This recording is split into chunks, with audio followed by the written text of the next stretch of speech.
I'm John. I'm Rob. And this is the Mint One podcast, where we talk all things NFTs and the rise of blockchain gaming. So Rob, last week was pretty dire. Let's have a positive week. Yeah, let's. There's been a lot happening in this bear market, so let's find some silver linings.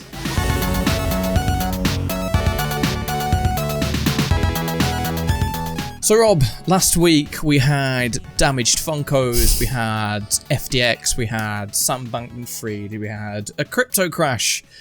How are we going to pick things up this week and give the listeners something to feel happy about? Not discussing SBF in any way, shape or form is a good start. We had to discuss it last week. You know, it's been discussed to death. But when we were thinking about what to discuss on this episode, it did occur to me that, it's occurred to me a few times in the last few months that we've basically been in a bear market for the entire of 2022, more or less, and in a sliding scale of death from January. I promise it's a positive episode. It's just been getting worse and worse. But despite the fact we've been in a bear market, despite the fact that most people have left and the consumers are elsewhere, we have seen unprecedented levels of adoption in ways that 4 years ago, 3 years ago, even 2 years ago would have blown our minds. And there's been so many positives in this last year, even in the depths of the bear market, that perhaps this episode should be entitled Hopium. I don't know, but it's kind of a focus on the positives, and that a lot has been happening that is genuinely impactful for the future of crypto and NFTs and blockchain gaming. And let's discuss it as a little break and a amuse bouche from the misery. Well, I think a lot of, and we've talked about this before, a lot of media coverage has been like, hey, especially lately, Justin Bieber's $1.3 million ape is now worth $70K. I saw that this morning. Yep. Logan Paul's Bumblebee, whatever it was worth apparently $10. It's not worth $10. Yeah. But, so much of the focus is on, hey, once 7-figure things are now 3. But there's much less talked about the amount of people now in the space and the cool things that are being built and all the investment and all the really, really cool stuff that's going on. And even this week, there's been some really cool stuff happen. I've seen numerous collections pop up around the World Cup. Some officially licensed, some trying to skirt around being licensed, but still obviously about the football. But that's cool to see. We just published an interview on NFT Insider with Ferocious, who is doing his second auction at Christie's this Friday. Amazing. Which, he's auctioning his pieces alongside Andy Warhol.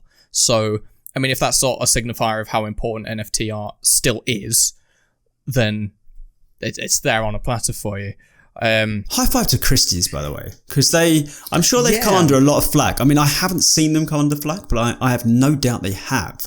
And they've just persisted from Beeple to now. They take the cool stuff and they auction it. And, I think they deserve a bit of credit for that.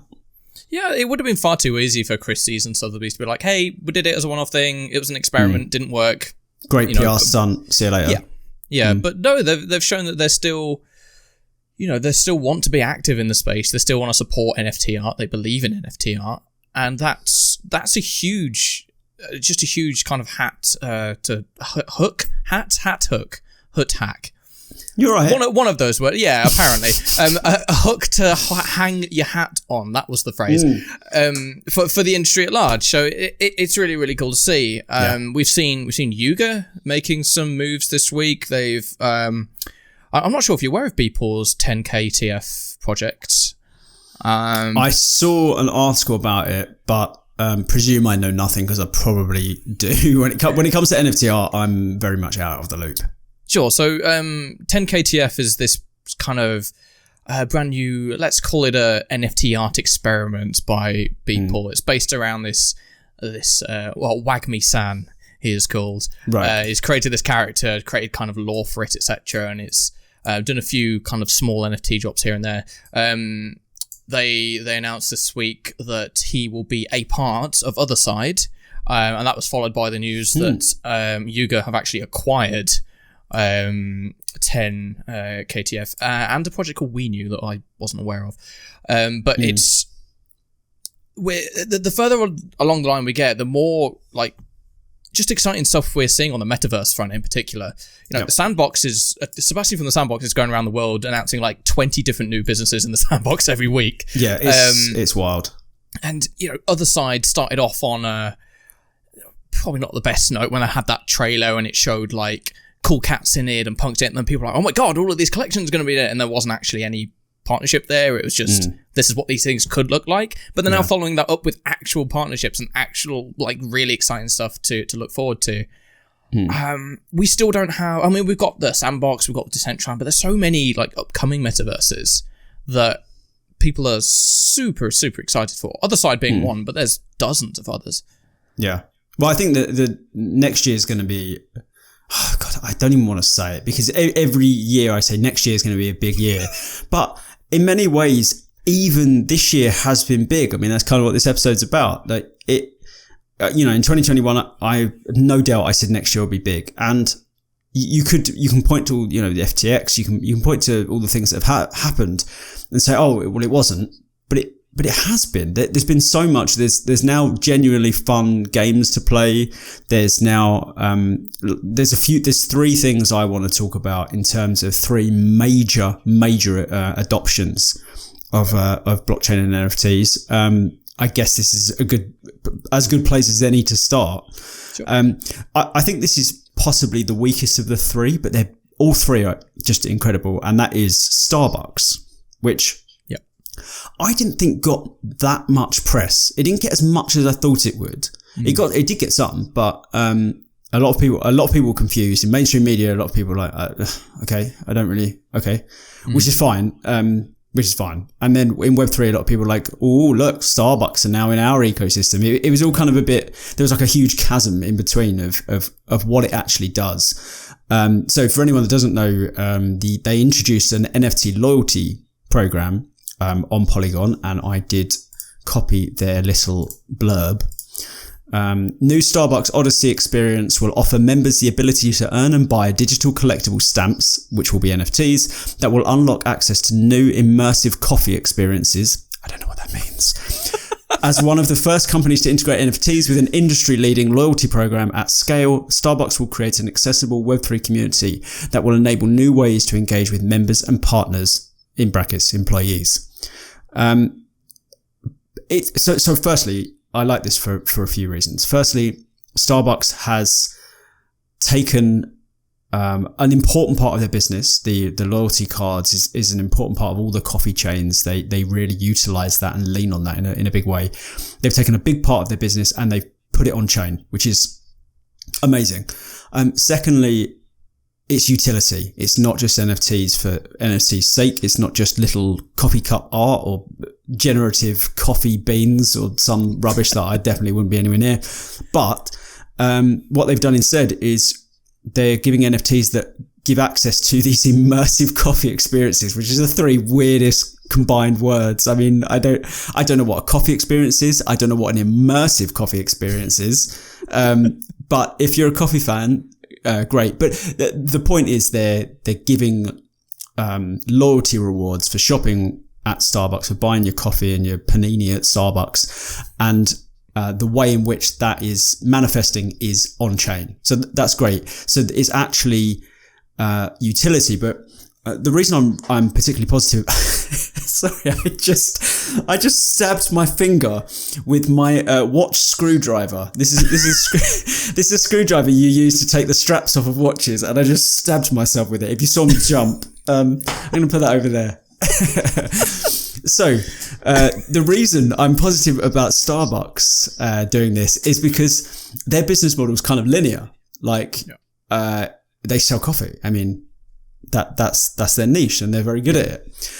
What if a company like Costco starts doing this? What if a company that's like multifaceted, or I don't want to say Amazon, but what if Amazon started utilizing blockchain technology in this way? We're only seeing it's a very simple form of utility, on-chain loyalty points where you get rewards. That's a very simple but very powerful use of NFTs, and it's utility that, even though it's simple, will persist. I think loyalty points is a simplistic system, so it will be simple even on chain. But yeah, it's kind of like the first step. So I think we might see more interesting utility being applied using NFTs. And my final point I'll say on this is that this is someone else's point. I am stealing, and I don't even know their name, so this is just plagiarism at this point. Although I'm not passing it off as my own. Someone on Twitter said that they liked this because the technology isn't the star, and I really like that. I mean, that's something we talked about a lot, isn't it? Where if we have to explain blockchain, if we have to explain NFTs, if we have to go through all this onboarding and rubbish, then it's not really working properly. It needs to be just running in the background, and I think it's a good example of that. Yeah, the Web3 community has a really bad habit of trying to oversell the technology, and the technology is not the general consumer doesn't care. They just want whatever the reward is on the other side. But just touching on Amazon, I'm surprised that Amazon have not done more with the Twitch loot system when it comes to NFTs. I would be shocked if a chain or a particular game has not tried to reach out to them and be like, hey, you just give like people loot all the time. How about giving them like an NFT or something along those lines? It just seems tailor-made for that. Yeah, I wonder why they haven't. It doesn't feel to me like Twitch has engaged with Web3 at all yet. No. Well, I'm sure we'll see it down the line. I imagine it's definitely been at least considered. But in any case, going back to kind of your main point there, I think that Starbucks integration is very much kind of a generation 1 kind of implementation. But if we roll the clock back 12 months, any whiff of a company even considering adding NFTs to anything was plastered all over the place. Like, oh my God, this company considering NFTs. And nowadays, because obviously we've been in a bear market and all the numbers have gone down, stuff like that Starbucks news, which is hugely important, just kind of flies under the radar. But just because those pieces of news aren't being spread as wide as they were done a year ago, doesn't mean that these massive things are not happening. Arguably, there's more of these big partnerships happening today than there ever has been. It's just less 100%. People are aware of them because less people right now really care about the NFT industry. But that's something that plays into something we've discussed a few times, actually, where we were talking about the benefit of the bear market is it's quieter and you can just build and get on with it without all the white noise around you. And like I mentioned that my friend who's working on an exchange, they were kind of pleased that they could have some space rather than relentless deadlines and pressure and media scrutiny. And they just want to, get on with building their products and working behind the scenes. So yeah, I think there's definitely some positives to the fact that they're not being plastered. And I imagine it's more attractive to these big brands knowing they don't have to go through, the PR.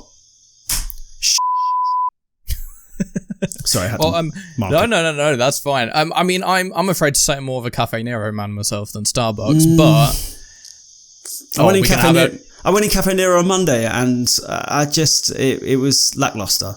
And I'm not a coffee guy. How dare not a coffee guy, to be honest. Well, I'm not as long as it wasn't Costa, I think hopefully we can both agree Costa. I see it as, and this is from a really a rank amateur. It's sure. Starbucks, and then Costa and all of the others are just in this blob in second place. That's how I see it. I see Costa as being like below the floor, but really, is it that bad? Are you a big coffee guy? Because I don't. I'm not a like massive coffee person, but Costa, not for me. Really not for me. Do you know what? This just reminded me. Do you remember at the end of an episode about 6 months ago, you said next episode, you got to tell us that story? Yes. Yeah. That basically. So that's about the extent of my coffee knowledge. And I rank everything below those sort of coffees. But maybe you can get those in. What are we talking about? Sorry, carry on. We've gone wildly off topic here, but yeah, I think the Starbucks news is kind of a dark horse. It's one of those that I'm sure several years down the line, if Starbucks stick at it and stick with trying to do this, blockchain integrated loyalty system, then in a few years' time, it's going to be huge for them. But we'll see. We'll see what happens with that one. Rob, I think you said you had 2 more. I do. One more thing about that's just occurred to me is if anyone's unsure why loyalty systems on chain can be powerful, there's tons of reasons. A lot I probably don't even know. But one of the reasons that's always attracted me is reward distribution. So building a community with your loyalty schemes is obviously desirable, but it's always been really, really difficult. And there's a few people I've got on LinkedIn who do marketing in Web3, and they're always really excited about how quickly they can build communities for very, very cheap by distributing NFTs. But by using these loyalty NFTs, you can also distribute other rewards. So say you had a voucher code for this special coffee that they got brewed in Uganda or wherever they go to make these interesting coffees, and they wanted to give you 50% off a bag. If they send that to your email, they've probably got about a 3% capture rate of people actually clicking the thing. Yep. If they drop the code into your wallet, your code's, firstly, you're more likely to see it, although maybe in 20 years' time it'll be the same as email, and you'll have to have a spam filter. But also owning these NFTs it's more easy to distribute directly to the user, and you can do better rewards and like discount codes. You can actually send, like, say the first person to hit 10,000 reward points gets some special NFT or an immersive coffee experience, or like there's a reward distribution, and that also counts as community engagement. It really helps the community thrive. Yeah, just to add on that, I think customer loyalty is this forever shifting industry. It started off with, leaflets through your door, and then it turned to newsletters and emails, and then it went to, hey, download our app. And it seems like NFTs are the new medium for loyalty. Instead of getting that, 3% or probably even less in a lot of cases. Probably less. You can airdrop some NFTs to your followers, and you can use Atomic Hub's new unlockable content feature to give them even a looks little into the camera code. when you said that. It even looks into the camera with a plug. And you could give them a little code, or I will say, not just for me shilling Atomic Hub's new features, but for collections where I hold NFTs and they're like, hey, we're doing a merch drop for holders. I'm like, oh shit, like this is cool. Mark. I want to get in on this. Like, rather than I get a dozen newsletters a day saying, oh, hey, we've released this like new collection of things, or we've released this new product. Come try it out, maybe. I'm like, okay. I mean, no, but okay. Like, I'm far more invested into the collections which I hold NFTs, and I'm sure many, many, many companies are going to cotton onto that idea and build on it in the next few years. Well, part of the point of these things is to keep the company or the brand in the user's mind, which is more and more difficult because, there are a billion X the number of brands there were 100 years ago. So it's much, much harder. There's less real estate in the mind to be able to chip into that. So if you can find ways of engaging with your customers, your most loyal customers, which is the most important customers, then you should utilize that. And that is what Web3 is so strong at. Sorry, that was a little aside. No, of course. But related. So the second one, I think, has also flown under the radar in ways I don't understand. Okay. And that's Reddit. So firstly, I'll give it a little overview. Reddit, and they're still doing this. I minted one of their World Cup NFT profile things the other day. But they essentially sold NFT profile picture sort of avatar things. They're a little bit better than profile pictures. They're kind of like avatars for Reddit. If you use it, I've used Reddit every day for God knows how many years. So I thought it was really cool. But here's why this is extra cool, is that they onboarded 3 million new people into NFT wallets, which is probably the biggest onboarding any brand or company has done outside of maybe a wallet itself, if you know what I mean. Like, to onboard 3 million people in such a short period of time is unprecedented and incredible. And it was doing, even in this market, which is down, as the mainstream media love to tell you, since the ceiling, since the top of the peak, it's down 97% overall since the peak. Again, we must reiterate. It was doing $2.5 million in trading volume. Like, think what that would be like last December. I mean, that'd have been like 20, 30, 40 million or something stupid. Anyway, so the reason I think this is so cool is because, again, it was kind of like technology not the star. People didn't really seem to realize, and I don't mean that in a duplicitous kind of way, that it was just, here's a new way of using avatars and it's an NFT. They didn't hide the fact that it was an NFT, and they onboarded 3 million people. Obviously, some of them would have already been in Web3, but they onboarded 3 million people. But the thing that I find kind of weird about this and funny about this is Reddit is one of the most hostile places to Web3 I've ever seen. So I don't know how they did this. I don't know why people weren't... I wonder if the people who are like really anti that, oh no, don't put NFTs in this, don't put NFTs in that, were really anti NFTs until there was one for something they actually cared about. Because maybe all they've seen is these cartoon cats and these cartoon apes and these games that are little browser games and boring, and they've seen all these things they don't care about, and now they're seeing something they do care about. Like if, like me, they use Reddit every single day for the last decade or more, then they see this new avatar that they could use. They want that regardless of if it's an NFT, and that's where we need to get to. Again, technology is not the star, the avatar's a star, and the NFT is kind of the vehicle. Yeah, I mean, I think with Reddit, I mean, it has over 50 million monthly active users, which is just insane. It beats so many other platforms. And as you said, they onboarded 3 million people, or gave 3 million people a wallet through it, which is, my quick maths is pretty poor, but it's a not insignificant percentage of that wider monthly active users user base.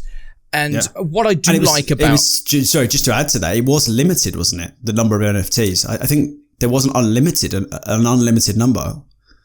I don't believe so. Although there's been so many collections at this point of these NFTs. But what I will say is what I can really admire about Reddit is they did this the right way.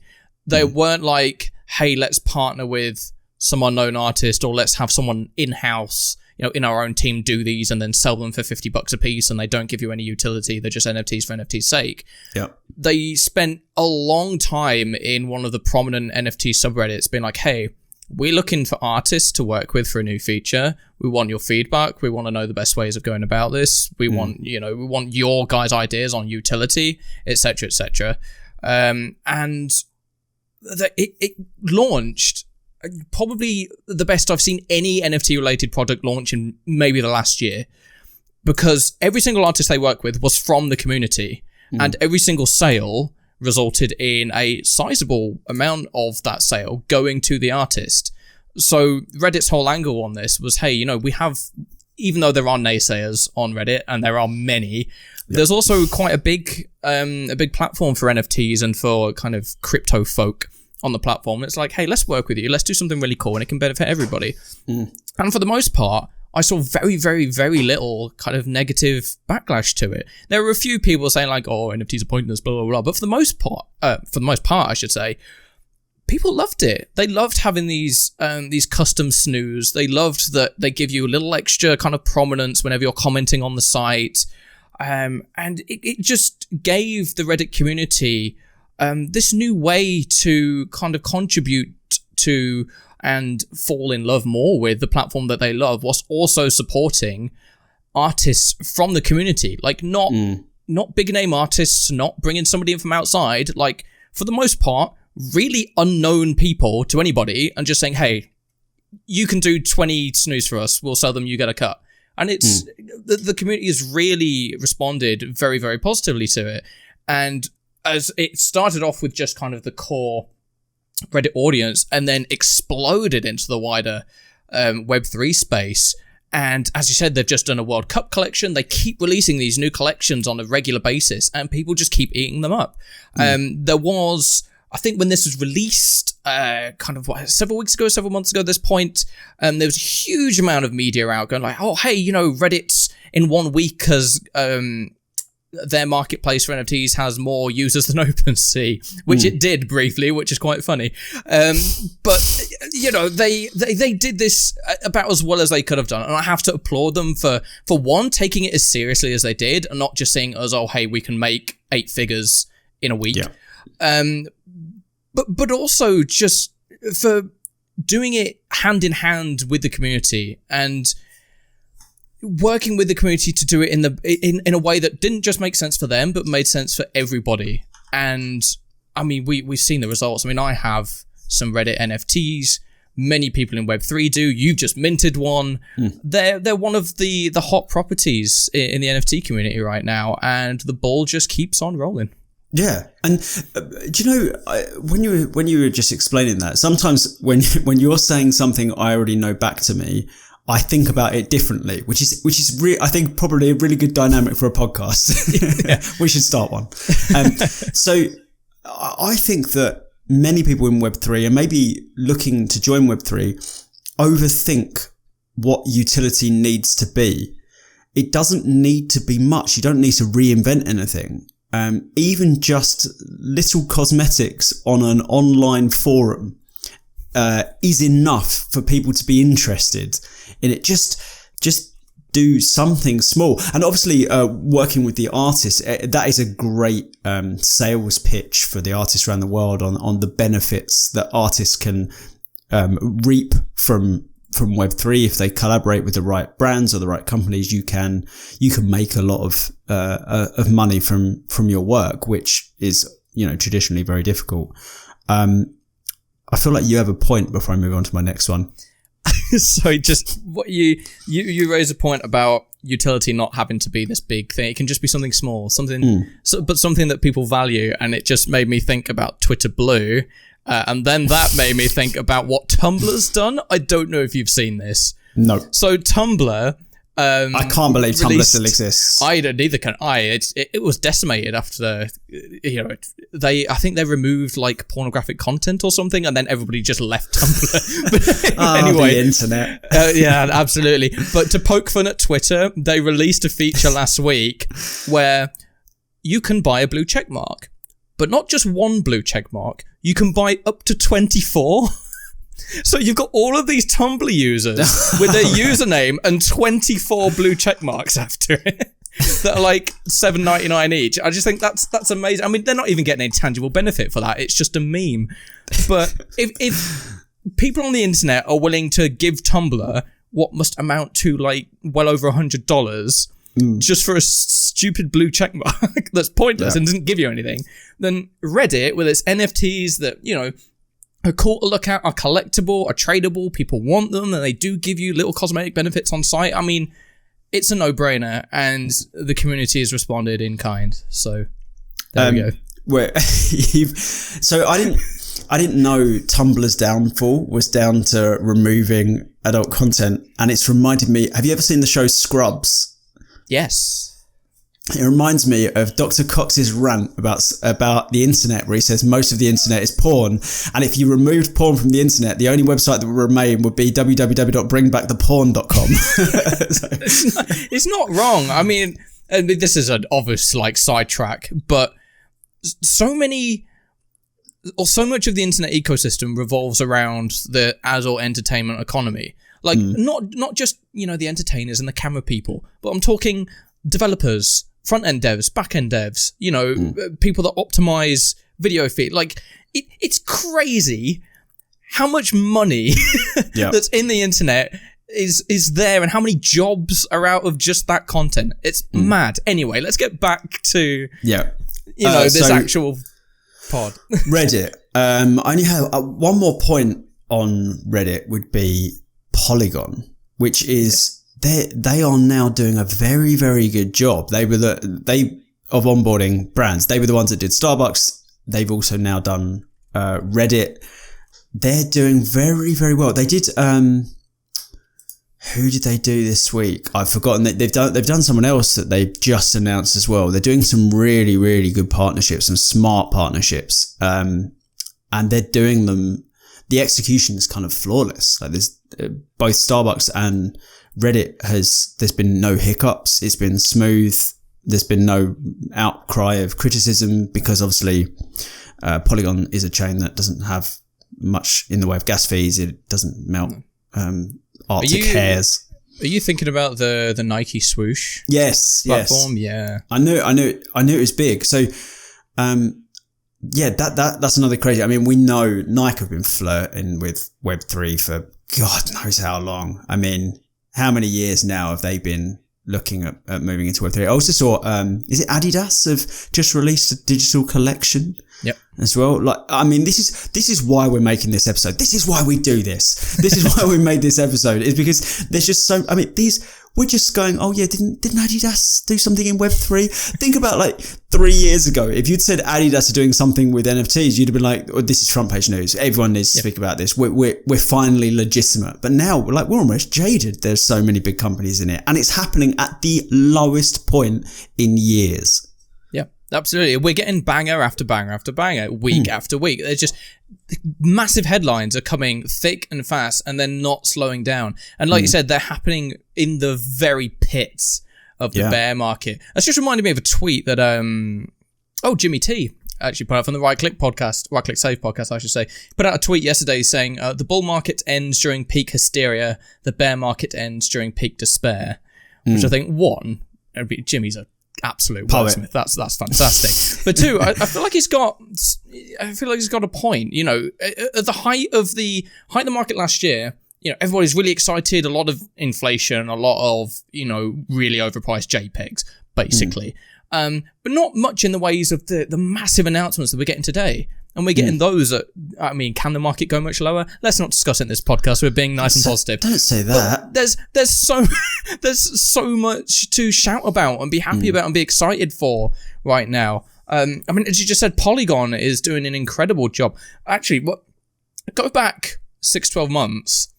I feel that Polygon was way more focused on games, and they still are. They still are working with a lot of game studios, but Immutable is, because they're solely game focused, I wonder what the power dynamic's going to be there. Because in my head, they were like neck and neck for the longest time, and now they seem to have split off in two different directions here. And I'm wondering what that's going to be like once the bull market returns. But anyway, it's huge. It's, as you say, it's just massive bit of news after massive bit of news, and I can't wait for whatever the next piece will be, which I'm sure will hit my email probably tomorrow morning. Yeah, and it's great. But I mean, I wonder what would have happened if these announcements had have been at the height of the bull market. Like, Twitter would have been alight with Reddit to the moon, Starbucks to the moon. You know, there'd have been a Starbucks coin created by someone. Elon would have tweeted about it. People would have been billionaires in Starbucks wrapped baguettes. I mean, it's just the craziness that would have been surrounding these sort of announcements is hard to imagine. And they're kind of quiet. They're just, which I love. I mean, I love that we had the opportunity to see these build quietly. And I mean, we may as well say, I don't imagine we'll do this as an episode, but one of the ideas John and I were discussing, I always find it weird when I say John, like there's a third person on this call that, but I have to remember we are making this for other humans. One of the other topics John and I were discussing about for this pod was, what will the next bull run look like? And it's just, I can't really imagine it. Because it just feels like the foundations we've built in this bear market, it is so substantial, and there's so many big players in there now, and it's not all money centric, which it has been before. Like the Starbucks is a loyalty reward scheme, which is obviously money centric to a degree, but it isn't just trying to farm money out of thin air. Again, Reddit wasn't really about making huge amounts of money, although they probably did make a very, very, very large amount of money. So maybe that's a bad example, but a lot of them aren't trying to make huge amounts of money. That isn't the primary goal, which it shouldn't be in the first place. So I think the next bull market will look very different to how all the other bull markets have looked, in that the other bull markets have had a strand running through them of similarity, where, like, what can we identify that's going to go to the moon so we can make a load of money off it? It's very money focused. Yep. And I think maybe if we're lucky, we'll get a more utility focused bull market. But I mean, who knows? It's very hard to predict. I mean, we've, at the height of the bull last time around, and as we've said, there's a lot of, you know, massive blue chips, you know, back when Cool Cats was in double figures of ETH, which, I mean, it's below 2 at the minute, so take that however you will. But as you said, there wasn't much in terms of utility. It was just JPEGs. The wider public was expected to try and understand why a picture of a monkey costs $300,000.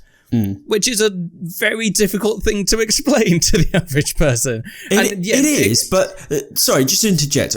One thing I don't think I've ever said on the pod, but always confused me is people get upset about these JPEGs being worth all this money.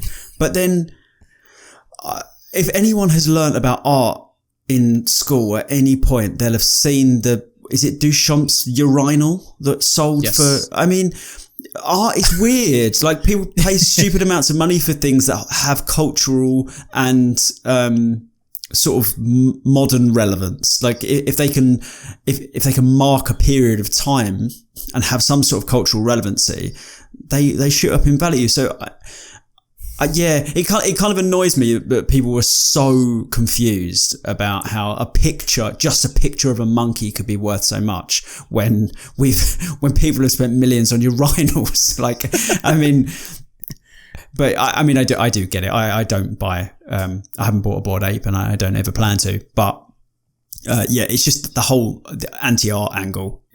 I mean, never say never, Rob. I mean, maybe you'll get an ape one day. We'll see. I'm pretty confident I'm never going to buy an ape, other than to mess with Jimmy T if we do the joint podcast. So he has to animate it.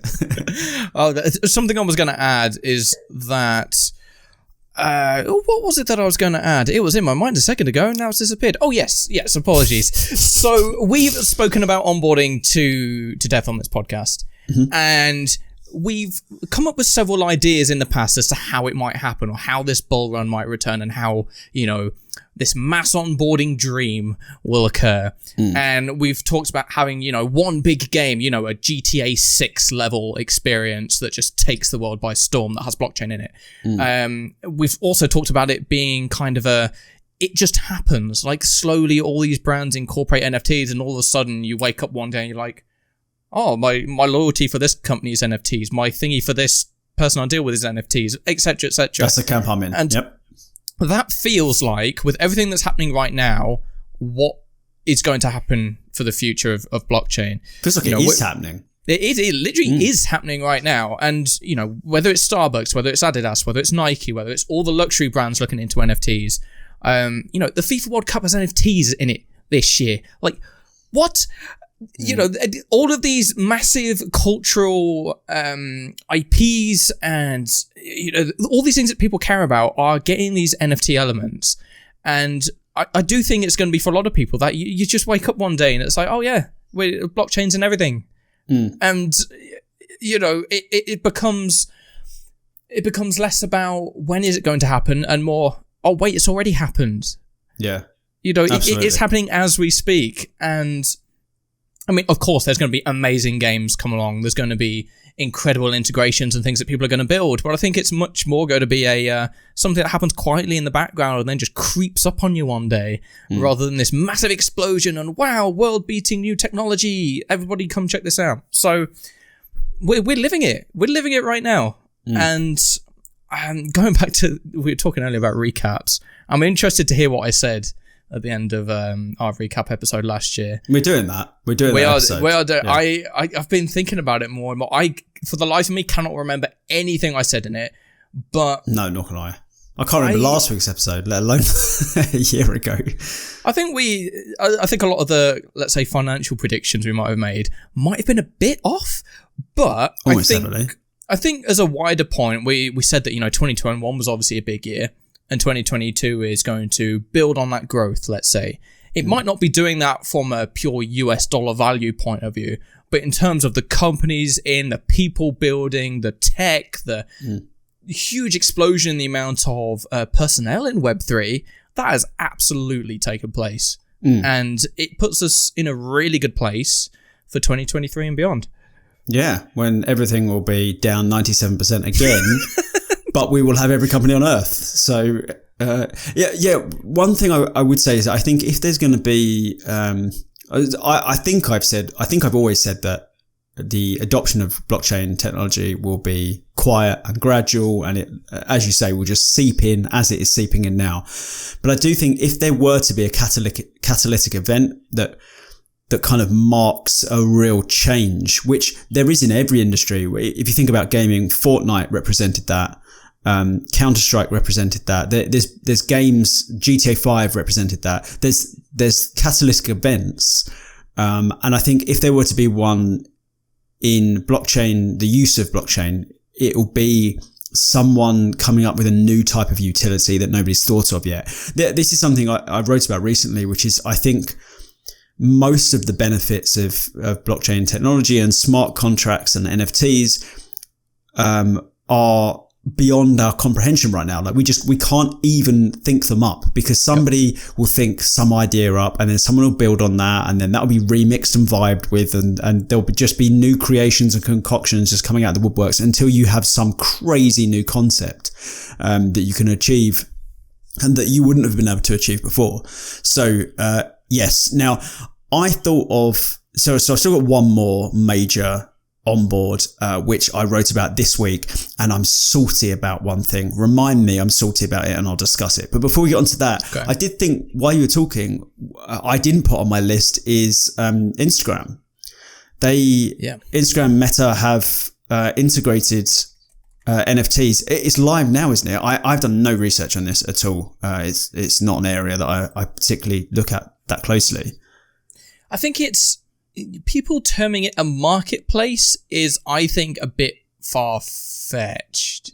It's more an individual person who owns an NFT can facilitate the sale of that NFT through Instagram. It's not like you can, right. Or to my knowledge, it's not as if you can just type in Bored Ape and be shown a list of Bored Apes you can buy. Right. It's kind of like a middleman instead. Yeah, it's kind of like, if a celebrity is holding a Bored Ape and they want to sell it, they could be like, hey, click on this link and you can, purchase my Bored Ape or whatever. Mm. So, do you remember Kylie Jenner trying to buy that Bored Ape? Oh my God, yes, I do. And just remember that. Wasn't it the only one that's slightly feminine? It's the only one with like pink something hair like or that. something like that. Yeah, that was. She was offering dumb money for it, and it was turned down. I bet that guy's regretting that now. It's difficult to imagine he isn't. Although it probably did go up from that point. I reckon it probably went up. Yeah, just because of her interest, most likely. Yeah, maybe he sold it up. Maybe that was a sales pitch, and he sold it after. Maybe this guy's playing a game we don't even realise. There's some 4D chess. But yeah, it seems bizarre coming into this podcast. Obviously us two, we read this news every day. It hits our inboxes, we read all this stuff, but it's not until you just sit back and think about everything that's going on and you realise just how much progress has been made this year. Mm.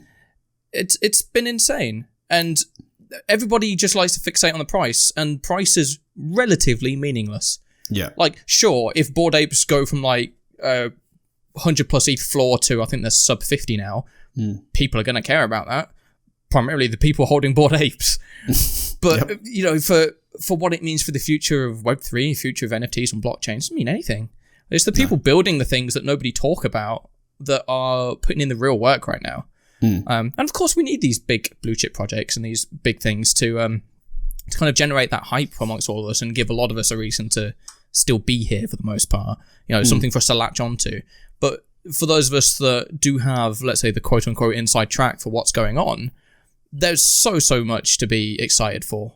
And I came into this podcast. It's been a difficult 2 weeks, right? I came into this podcast not down, but time I'm pretty exhausted. Yeah, I the same. But I feel like this podcast has kind of reinvigorated me. I don't know about you, but I'm like, there's so much to be excited about. What am I down for? This is awesome. This is the best time to be in Web3 right now. And it's funny how you're influenced, isn't it, by reading the same news reports every single day. If the news reports every day were instead, look how cool this new collaboration is, look at this new company that's working, you would probably be a lot more positive. But every time I open Twitter, I have to read about some other criminal act by SBF, and I'm just deeper in the hole. But it kind of reminds me of the saying that the Bitcoin maximalists often roll out, which is, if in doubt, zoom out. And it really does apply to crypto adoption as much as prices. If you zoom out and look at what sort of adoption we were seeing in 2018, 2019, even 2020, it pales in comparison to what we've seen in the last 3 months alone of the worst bull market we've seen in a while. I mean, there is a lot to be positive about. It is hard to be positive in a market like this, but there is a lot to be positive about. And I will now move on to the last thing on my list, which is one I'm particularly excited about. Now, why am I salty about this? So let me just bring this onto the right screen. So why I'm salty about this is I felt like I was semi-breaking a story about Sony, Sony's patent that's doing the rounds now. There was one small website that released some info on the patent, and that sent me down the rabbit hole. It wasn't to do with Blockchain Game or anything. It was just a company that tracks tech. And I clicked their link and I looked at the patent, and then I realized what I was looking at, and then I wrote the article. And then the next day it was like every major news outlet released this article, and I'm just salty I didn't catch the wind on the way up. But essentially what Sony has done is released a patent that is very, very interesting. I'm going to read the blurb from from the patent. This is the abstract. I've got a few comments on this, and I'm sure you will too, but this is the abstract of the patent that they have filed in the US. It's called Tracking Unique In-Game Digital Assets Using Tokens on a Distributed Ledger. A system and method for tracking digital assets associated with video games. The digital assets may be in-game digital assets, such as in-game items or characters. The assets may be video game, digital media, assets representing moments of gameplay or a video game, such as video clips or images. The digital asset is created in distributed ledger, tracking a history of the digital asset. Can they stop saying digital asset?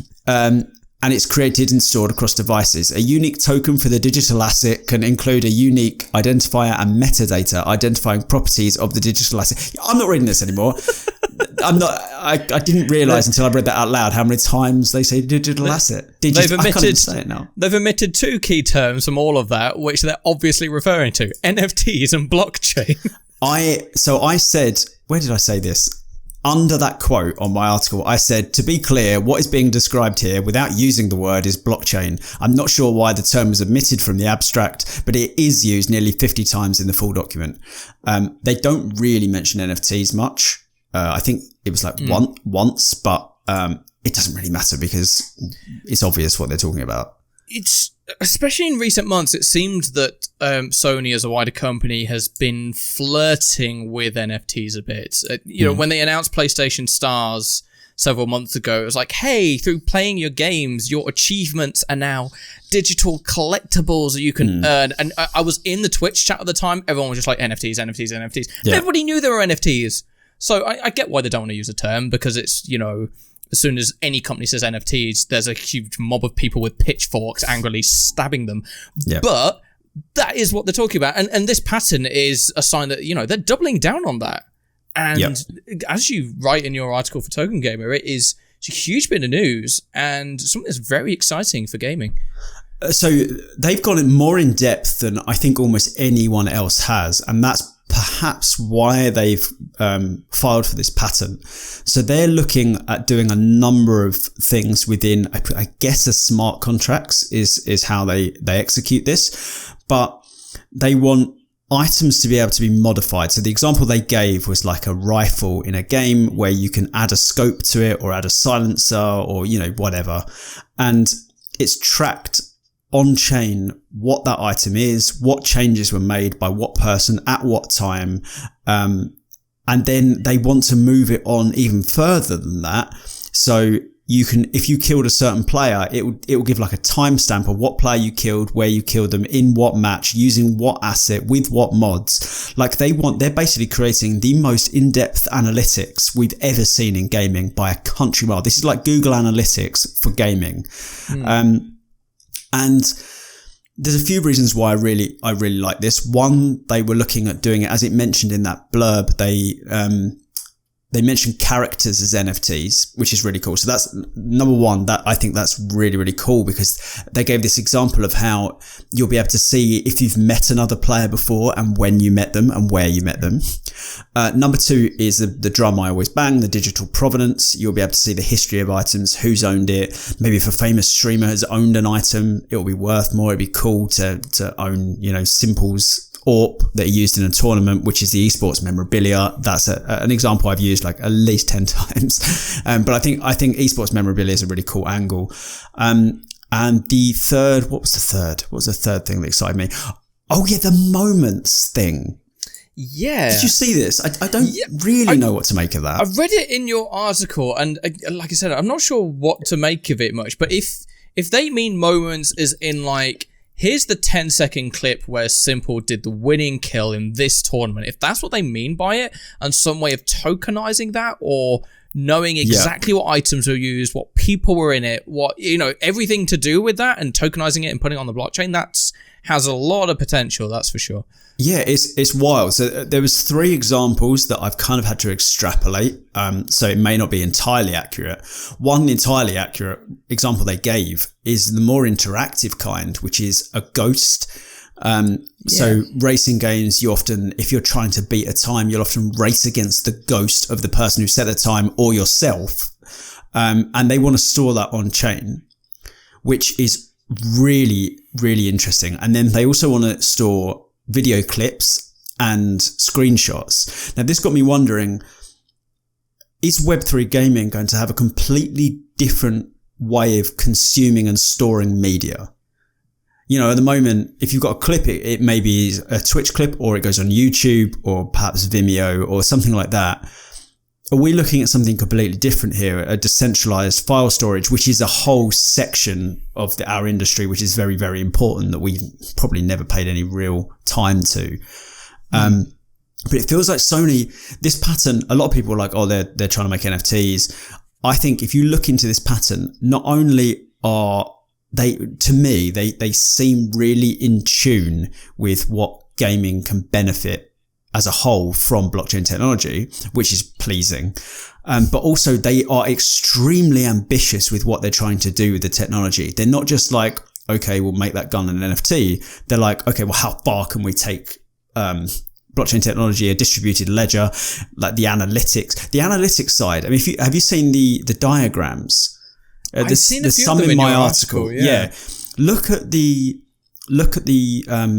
so in the show notes, we'll link to the article so you can see what we're talking about. But there's figure 6A and figure 6B, where they're talking about that silenced laser rifle, and they're saying at what date, at what time, who shot who during which match with which asset.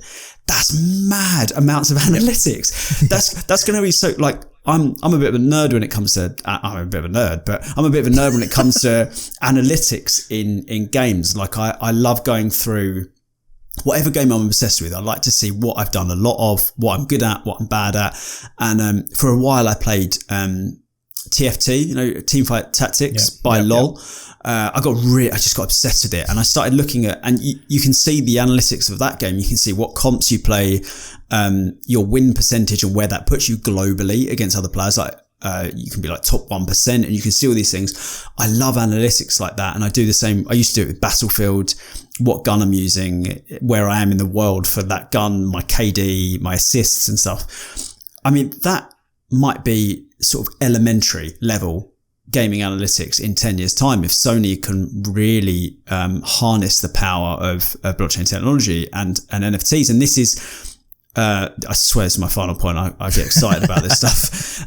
Rightfully so. But this is why we've talked about logistics several times, is the example which I don't think does much for people is car parts. If they had NFTs attached, you could know exactly which car part is going into which engine, and if you had to replace it, you can find out where this part has gone, and if it's an original part for that car, and all this stuff. It's basically a ways of tracking different things. But once you put that in gaming, being able to track, I mean, I just think it's amazing that not only could you own the gun that Simple used to win the CS majors by AWPing through double doors for the final kill in overtime. Like, you could own that AWP, but not only could you own that AWP, in the metadata, you can see the exact kill. Like, you can see the history of the kill, when it happened, on what date.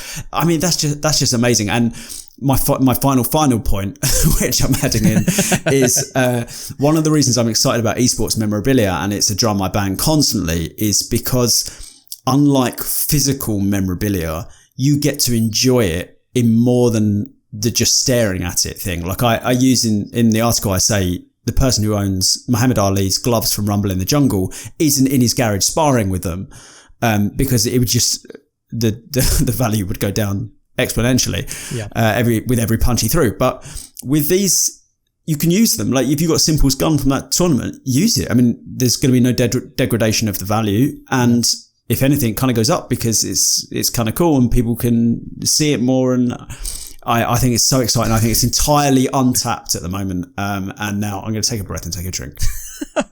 Wow, there's so many things I've got to say responding to that. Firstly, I'd like to second you. I'm also like an analytics nut when it comes to video games. I remember, speaking of League of Legends, when I was like 13, 14, I had an actual notebook, and after every game, I put pen to paper. I was like, I did this, I did these things badly, I did these things well. This is how I can improve. That is a winner's mentality, by the way. That is it's a competitive mentality, let's put it that way. That.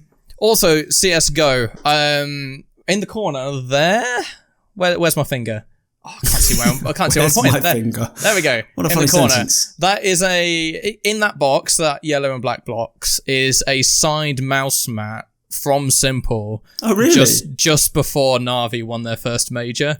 And on that point, on not wanting to use physical memorabilia, I am never taking that thing out of the box. Exactly. I've looked at it once. I only need to look at it once. Like, I'm going to keep that, and maybe in 5 years' time, when Simple's won another 10 majors, it might be worth something. But here's the thing, like, I can't use it in the same way that it could do with a digital piece of memorabilia.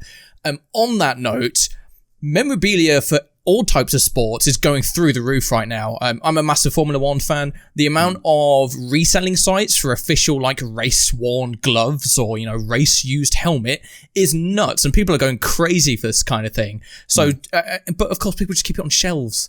Yeah. And to have usable memorabilia is so much cooler. That moves me on to the moments thing. I had two thoughts on moments. One, if you're able to own the gun that Simple used to win a major, for example. Oh, I know where you're going. And they've talked about, will they have the clips of those moments attached to that weapon somehow? And also, if they're tracking who was shot in what match, or, big... the big esports moments, a player getting an ace in a round, or, there's something really cool happening. If they're tracking who's getting shot at what time and what position on what map, could a game like CSGO theoretically kind of recreate those situations and then do like, oh, you can step into this player's shoes, but like in this moment of this, and then replay it yourself? That would be amazing. But, this Sony patent is very, very, very promising. As a caveat, it is a patent, meaning they've probably thought of as many wild ideas as they can and then shoved it in a patent. So, even if they have no plan on doing these things immediately, they've got them banked for 5 years down the road and still have exclusivity to do whatever the hell they want with them. But it's a sign that they're looking at this space seriously. They're considering it. They're looking at ways in which this could be implemented in their games. Whether it's Halo, whether it's Call of Duty, whether it's Valve CSGO, whether it's whoever it is. We said before when we were at Gamescom, even though a lot of the companies don't want to say anything publicly about blockchain, NFTs, Web3, all of that, they're all at the very least considering it. We're seeing Sony make patents. We're seeing big AAAs do partnerships with a lot of these Web3 native firms. And it's such a good sign for the industry that we're in. Yes, it's a bear market. Yes, everything's down. Yes, if you've lost everything in the FTX collapse, I do feel very bad for you. I don't think we're doing a good enough job to rally them. But yeah, that's probably going to be a bit of a stretch for us on this podcast. But if you're a general fan of Web3 and the industry, there is no more exciting time than right now. You know, this isn't me trying to be a hype man or trying to get you to pile into a certain cryptocurrency, but just keep an eye out for what's going on. Because more often than not, there's going to be brands that either you know or you actively, transact with or interact with on a daily basis that are exploring NFTs. You know, UK banks, we've got HSBC in the sandbox. I'm fairly certain they're not the only bank either. We're seeing fashion companies, watch companies, games companies, everyone is just so excited and sees the potential and sees what this technology can do. Alpina. This is... oh, yes, I've seen this. This happened this week. They sold out. They sold out a collection of NFTs, official NFTs. And one of the NFTs gave you the chance to drive their Formula One car. So it went for ungodly amounts of money, I think. But yeah, that's just another example of when you're going through brands. Yeah, because there's brands in every single sector. But yeah, Alpina is another very recent example. I think that was this week or last week. It was this week, but it's again, it's just symbolic or emblematic, whichever one. I'm too excited to get the correct words out. It's a sign of where we are right now, and that it isn't all doom and gloom. Mm-hmm. And there is so much cool stuff out there, so much cool stuff being built, whether you're into art, whether you're into games, whether you like DeFi, as much as I hate that term. You know, there's so much to look forward to. You know, some people have been calling, this is the death of NFTs. This is far, far from it. And if people want to take that line of thought, then blockchain is going to have its, phoenix rising from the ashes moment sooner rather than later. You know, all these money, all this people, all these brands, they don't all have their eyes towards this space for nothing. Yeah. There's serious stuff going on, and it's going to have just so many weird and wonderful and fabulous implementations in the years to come. So nothing to add to that. Well, I think we've succeeded in doing a positive episode. Yep. And I wasn't sure I could do it. Neither today. was I. We've hyped ourselves up because I was pretty, like I said to you, I'm kind of exhausted after the last few weeks. It's been a little bit depressing. Obviously, it's really stressful with crypto prices so low. It means a lot of businesses are laying people off. Token Gamer is a business that works exclusively in crypto, and it's very, very stressful for us when the markets are down as much as they are at the moment. But this episode has rallied me. I'm feeling pretty good. So, all right, let's do the outro, John. Where can people find you? Awesome. So you could find me, or you can find NFT Insider rather, at nftinsider.io for the latest blockchain and NFT news.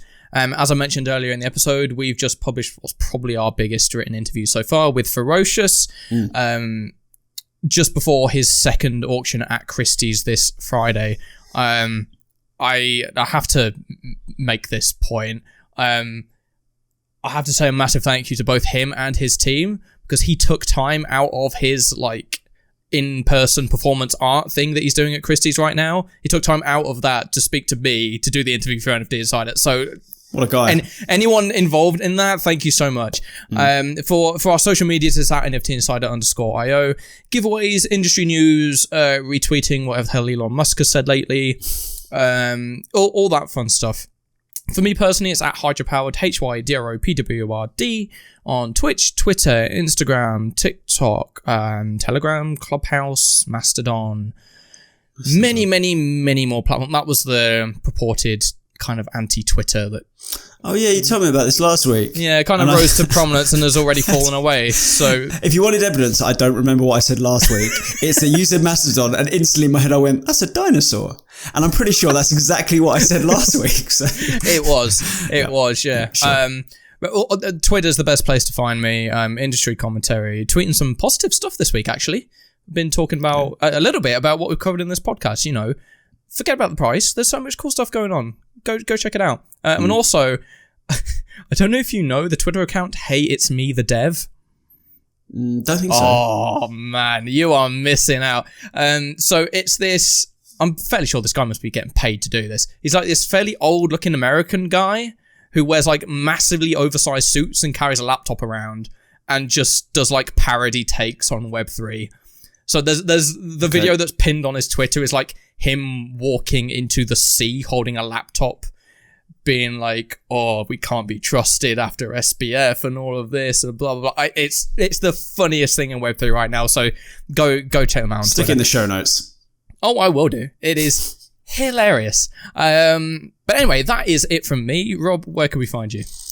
You can find me at tokengamer.io for the latest blockchain gaming news, giveaways, and various ramblings from me. You can find us on Twitter at tokengamernews, YouTube, tokengamer, Twitch, tokengamer. Just type tokengamer and have a look around. You'll probably find us. We're always streaming or doing something related to blockchain gaming. Yeah, that'll do. That'll do from me. Cool. That's a short one. Yeah, I can't be bothered, if I'm honest. I can't. People will find us if they want to find us. I'm sure they will. Well, awesome. Guys, thank you very much for watching episode 45 of the Mint One podcast. If you're on YouTube, like, subscribe, share it around. If you're on Spotify or Apple, 5-star podcast review would be great. We have 5-star podcast reviews on Apple. Is that it? I being positive? I was surprised. I was like, oh wow, 5 people actually did it. Oh no. Anyway, I'm pretty impressed about that. I'm being a lot more positive. Oh no, come on, we're going to end this podcast on a positive note. Those are rookie numbers. Give me something else. Well, hey, there we go. Again, thank you for checking us out. Follow us on Twitter at Mint1Pod. And yeah, ending this podcast on the high. Thank you everybody for tuning in, and we hope that you tune in again next week.